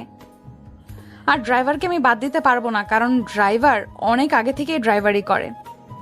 আমি আনিকার মুখ থেকে এরকম কথা শুনে অবাক হয়ে গেলাম। আনিকার চেহারায় কোনো ভাবান্তর নেই, মনে হচ্ছে আমি এরকম করব সেই জন্য প্রস্তুতি নিয়ে এসেছে। আমি আমার প্রিয় মানুষটা চাই না বেপরদায় থাকুক। আচ্ছা, তুমি কি আমাকে ভালোবাসো? তাহলে আমার কথা মতো চলতে তোমার সমস্যা কি? দেখো, আমরা দুজন দুজনকে কিস করছি। আনিকা কিছু বলছে না।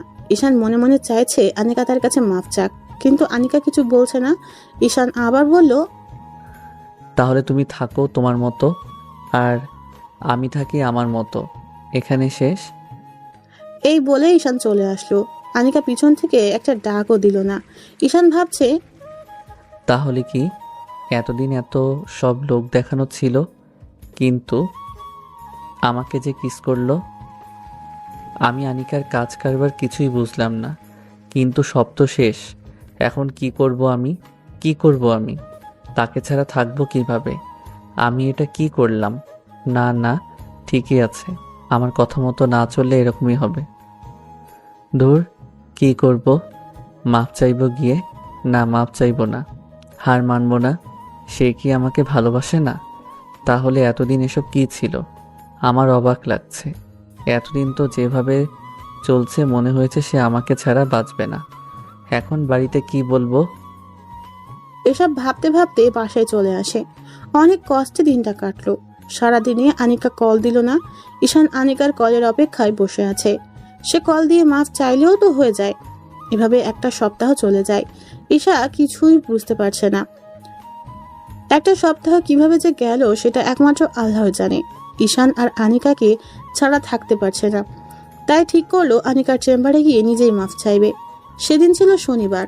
ঈশান বিকালের দিকে কোচিং করিয়ে আনিকার চেম্বারের উদ্দেশ্যে রওনা দিল। এমন সময় কোথা থেকে জানি এক মেয়ে এসে ঈশানের পথ আটকালো। মেকআপ ঢাকা, মুখ লুজ বোরকা, মনে হচ্ছে পর্দাশীল কোনো মেয়ে। ঈশান বলল, কে আপনি? আমার পথ ছাড়েন। কে আমি? আমি গলার সুর শুনে চিনতে পারলাম আনিকা। তাহলে সে আমার কথা মতো চলছে। যাক, আমি হার মানলাম না, আনিকাই হার মানল। মনে মনে ইয়েস, আমি জিতে গেছি। আনিকার সাথে একটু মজা করা যাক। সরি, কে আপনি? আপনাকে চিনতে পারলাম না। আমি আনিকা। ও ডক্টর, আপনি কেমন আছেন? কি মনে করে? কুত্তার বাচ্চা, তুই জানিস না? কি জানবো? সরি আনিকা, তুমি দেরি করে ফেলেছ। আমার একটা গার্লফ্রেন্ড আছে।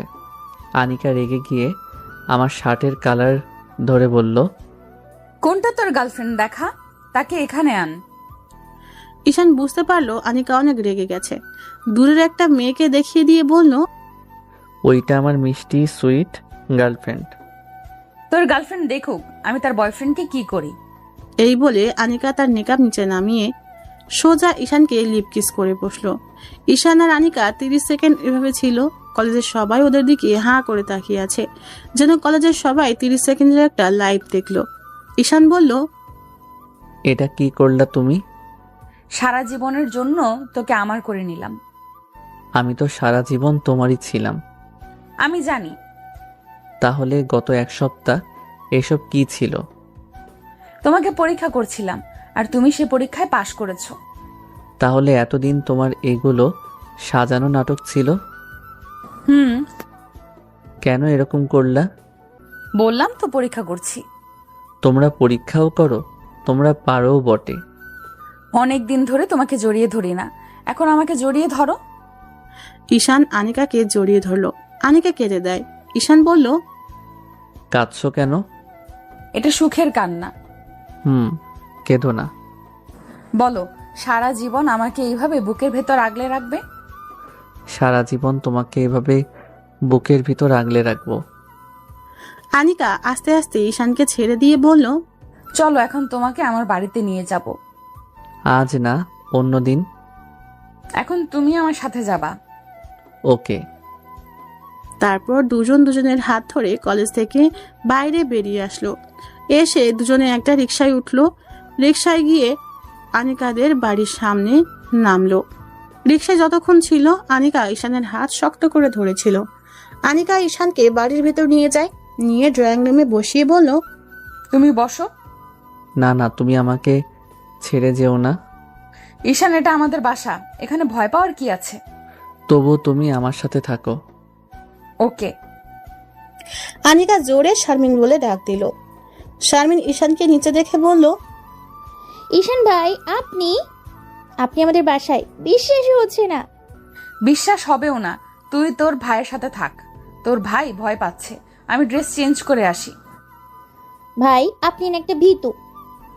তাহলে ফাহিম হলো ভিতর ডিম? ফাইমকে বলছেন কেন? সে তো অনেক সাহসী। সাহসী না, পুরাই আস্ত একটা ভীতু। ভালো হচ্ছে না কিন্তু ভাইয়া। ভীতু বললাম আমি আপনাকে, আর আপনি বললেন ফাইমকে। তাহলে তুমিও ভীতু? না না, তাহলে কে? আপনি ভীতু। আনিকার মা এসে বলল, কে ভীতু? আন্টি ফাহিম। না না, আমি ভীতু। ফাহিম কে? কেউ না। আন্টি আসসালামু আলাইকুম, কেমন আছেন? ওয়ালাইকুম আসসালাম। ভালো, তুমি কেমন আছো বাবা? ভালো। যা তো, আনিকাকে বল ঈশানের জন্য খাবার নিয়ে আসতে। শারমিন চলে গেল। আনিকার মা বলল, বাবা শোনো, তোমাকে কিছু কথা বলি। অনিকাকে তুমি কন্ট্রোলে রাখতে পারবা। এই মেয়ে কিন্তু অনেক জেদি। তোমাকে পেয়ে আমরা অনেক খুশি। আনিকাকে অনেক ছেলে দেখতে আসছে, কাউকে সে পছন্দ করেনি। অবশ্যই তোমাকে সে পছন্দ করেছে। তোমাকে পেয়ে আমরা অনেক খুশি। Thank you aunty.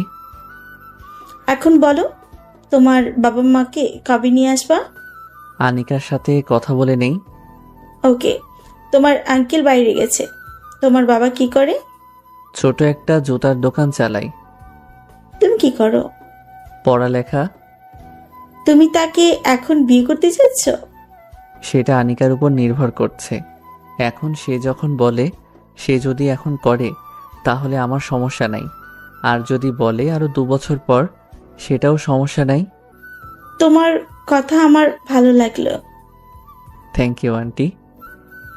আনিকা খাবার নিয়ে আসলো। আনিকা নতুন কাপড় পরলো। সে যে কাপড় পরুক না কেন, আনিকাকে অনেক সুন্দরী দেখায়। আনিকা ঈশানের সামনে খাবার দিল। আনিকার মা বলল, তাহলে তারা দুজন সিদ্ধান্ত নেয় কি করবে। ওকে, তুমি যাও। তোমাকে তো দারুণ সুন্দরী দেখাচ্ছে। সত্যি তোমার এই ড্রেসে ভালো লাগছে। তুমি যেই ড্রেস পরো না কেন, সবই আমার কাছে ভালো লাগে। থ্যাঙ্কস বলবো না, শুধু বলবো আমি তোমাকে ভালোবাসি। আমি জানি। এখন বলো, মার সাথে তোমার কি কথা হয়েছে? বলছে তোমাকে এখন বিয়ে করব না, পরে। তুমি কি বলো? সেটা তোমার উপর নির্ভর করছে। দেখো, আমার এখনো কোনো স্থায়ী উপার্জনের পথ নেই। সেটা হতে আরো কমপক্ষে 2 থেকে 3 বছর লাগবে। তুমি যদি চাও তাহলে 3 বছর পরে বিয়ে করতে আমার কোনো অসুবিধা নেই। সেটা এখন তোমার উপর। আনিকা কিছু বলছে না, মনে হচ্ছে ভাবনায় ডুবে আছে। কিছুক্ষণ পর বলল, আচ্ছা শোনো, তুমি আমাকে এই 2 মাসের ভেতরে বিয়ে করবা। কিভাবে করবা জানি না। যদি বাড়ি থেকে রাজি না হয় তাহলে পালিয়ে বিয়ে করবা। সত্যি বলছো? তোমার কোনো কাজ করতে হবে না, তুমি শুধু আমার পাশে থাকবা। ওকে। এখন বলো কবে বাবা মাকে নিয়ে আসবো? আগামী সপ্তাহে নিয়ে আসো। ওকে, দেখা যাক। তাহলে আমি উঠি? আমার রুমটা দেখে যাও। না, আরেকদিন দেখবো। না না, এখন চলো। আনিকা ঈশানের হাত ধরে টানতে টানতে নিয়ে গেল তার রুমে। ঈশান আনিকার রুম দেখে অবাক হয়ে যায়। রুমটা কি সুন্দর করে সাজানো, যেন এখানে কোনো রানী থাকে। কিন্তু না, শারমিন এসে সব ফাঁস করে দিল। ভাই, অবাক হবেন না, আপনি আসবেন দেখে আপু রুম পরিষ্কার করেছে। আপু যেভাবে থাকে আপনি দেখলে বমি করে দিবেন। ওয়াক থু বলে দিল এক দৌড়। ঈশান আনিকার দিকে তাকালো। আনিকা ঈশানের দিকে তাকালো।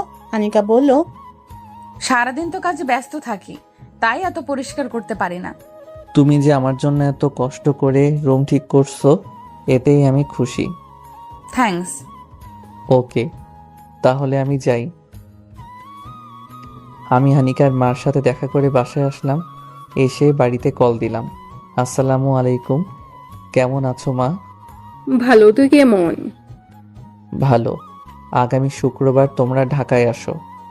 তুই ওই মেয়েকেই বিয়ে করবি? হ্যাঁ। আচ্ছা, আমরা আসবো। ওকে, শুক্রবার দুপুরের দিকে আসবা। আচ্ছা। ঈশান ফোন কেটে দিল। এভাবে একটা সপ্তাহ চলে যায়। এ সপ্তাহে ঈশানের 3 বছরের ইনকাম হাতে আসলো। দেখে মাত্র 2.5 লাখ।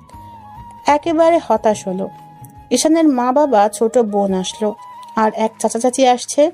ঈশান তাদের আনিকার বাড়িতে নিয়ে আসলো। এতক্ষণ মা আর বাবা ঈশানকে অনেক কথা বলেছে তাদের পছন্দ করা মেয়েকে বিয়ে করতে, কিন্তু কে শোনে কার কথা। আনিকার বাবা মা এসে তাদের ভিতরে নিয়ে যায়। ঈশান তার ছোট বোন সুবর্ণাকে নিয়ে আনিকার রুমে যায়। গিয়ে দেখে আনিকা আর শারমিন বসে আছে।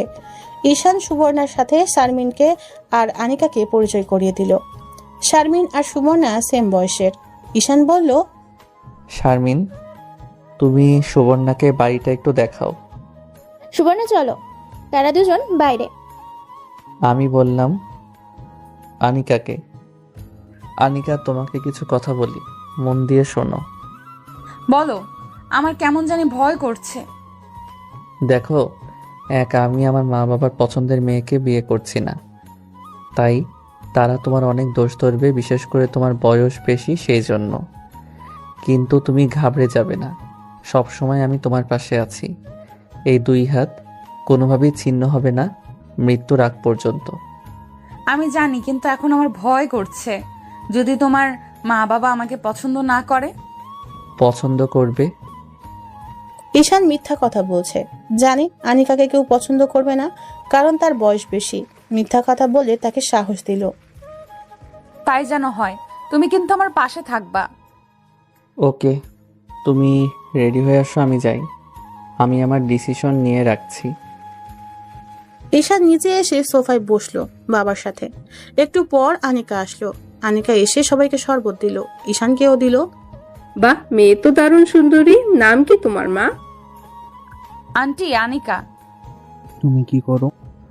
আঙ্কেল, আমি ডাক্তারি করি। ভালো। আচ্ছা, তোমার বয়স কত? আমি মনে মনে এই খাইছে। 26।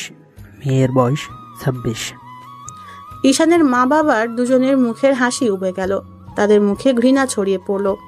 ঈশানের দিকে রাগী লুক নিয়ে তাকালো মা বাবা দুজনেই।